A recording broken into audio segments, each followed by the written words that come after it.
Hello friends, welcome to study Pathshala. Zero से geniuses quiz में आज ये हमारा पार्ट 23 है। तो डेली की तरह 10 क्वेश्चन की इसमें भी प्रैक्टिस करेंगे। तो चलिए स्टार्ट करते हैं कल के क्वेश्चन से। कल आपसे जो क्वेश्चन पूछे गए थे उनमें पहला था गोल्डन राइस या फिर गोल्डन चावल जो होते हैं इनमें किस विटामिन की प्रचुरता देखने को मिलती है। तो इनमें विटामिन ए की प्रचुरता देखने को मिलती है गोल्डन राइस में, और इन्हें हम जीएमओ क्रॉप्स में गिनते हैं। जेनेटिकली मॉडिफाइड क्रॉप्स जो होती हैं उनके अंदर इनको गिना जाता है गोल्डन राइस का। और इस तरह से इसको तैयार किया गया है कि विटामिन ए की कमी इसमें नहीं है। अंतर्राष्ट्रीय ऊर्जा एजेंसी इसका मुख्यालय कहाँ स्थित है, तो यह है पेरिस में।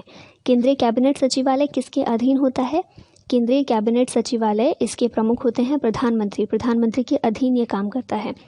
निम्नलिखित में से भारत के महान्यायवादी से संबंधित अनुच्छेद कौन सा है, तो याद रखिएगा भारत के महान्यायवादी यानी कि अटॉर्नी जनरल ऑफ इंडिया, इनसे संबंधित अनुच्छेद है 76।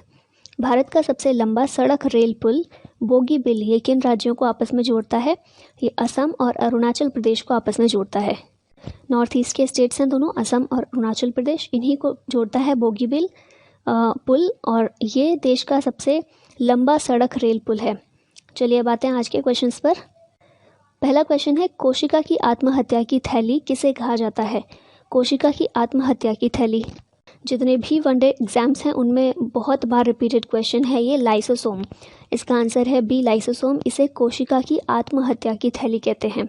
नेक्स्ट क्वेश्चन है निम्नलिखित में से कौन सा देश लाओस के साथ सीमा नहीं बनाता है, तो ये कंट्री है सिंगापुर। इसके अलावा थाईलैंड, म्यांमार, कंबोडिया ये सभी देश लाओस के साथ सीमा बनाते हैं। लाओस दक्षिण एशिया की एक लैंडलॉक्ड कंट्री है, ठीक है, और सिंगापुर जो है ये इसके साथ सीमा नहीं बनाता है।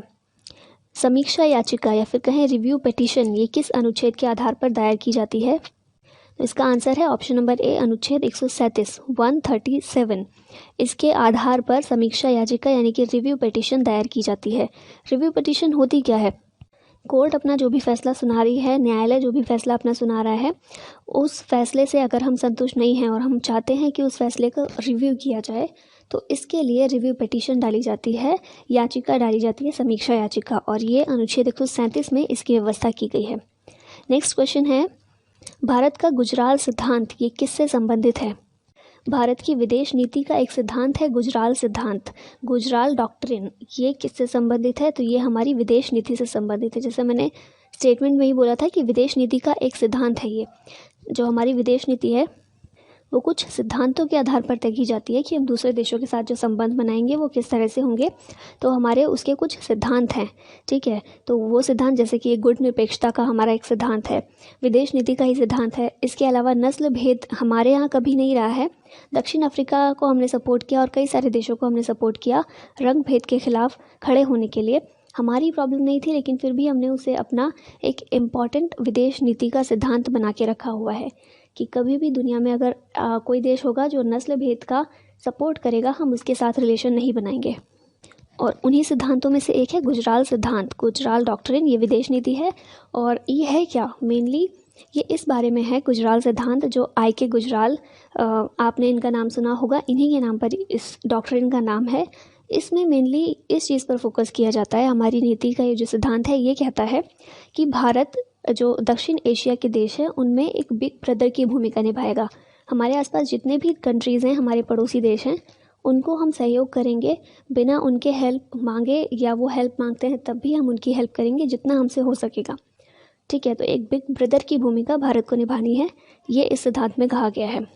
नेक्स्ट क्वेश्चन है निम्नलिखित कथनों पर विचार कीजिए। ज्ञानपीठ पुरस्कार भारत में साहित्य के लिए सबसे बड़ा राष्ट्रीय पुरस्कार है। और सेकंड स्टेटमेंट है यह पुरस्कार पहली बार एक मलयालम लेखक को दिया गया था। तो इनमें से कौन सा ऑप्शन सही है, केवल एक, केवल दो, एक और दो दोनों, या फिर न तो एक और न ही दो। तो इसका सही आंसर होगा ऑप्शन नंबर सी, एक और दो दोनों। दोनों स्टेटमेंट बिल्कुल ठीक है। ज्ञानपीठ पुरस्कार ये भारत में साहित्य के लिए सबसे बड़ा राष्ट्रीय पुरस्कार है।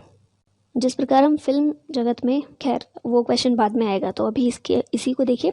ज्ञानपीठ पुरस्कार भारत में साहित्य के लिए सबसे बड़ा राष्ट्रीय पुरस्कार है और ये पहली बार एक मलयालम लेखक को दिया गया था। नेक्स्ट क्वेश्चन है जिसका आंसर आपको देना है, विश्व बाल श्रम निषेध दिवस ये किस दिन मनाया जाता है। 9 जून को, 10 जून को, 12 जून को, या फिर 14 जून को, और इसकी थीम क्या थी 2020 के लिए, ये भी आंसर कीजिएगा। नेक्स्ट क्वेश्चन है, भारत सरकार द्वारा दादा साहब फाल्के अवार्ड की शुरुआत किस वर्ष की गई थी? तो मैं वहाँ पर इसी के बारे में बात करने वाली थी। दादा साहब फाल्के अवार्ड ये फिल्म जगत में सबसे बड़ा अवार्ड माना जाता है। तो आपको बताना है इसकी शुरुआत किस वर्ष की गई थी, 1970 में, 1972 में, 1969, 69 में या फिर 1980 में। नेक्स्ट क्वेश्चन है जो आपको बताना है, मायापुरी या सपनों के शहर के रूप में किसे जाना जाता है?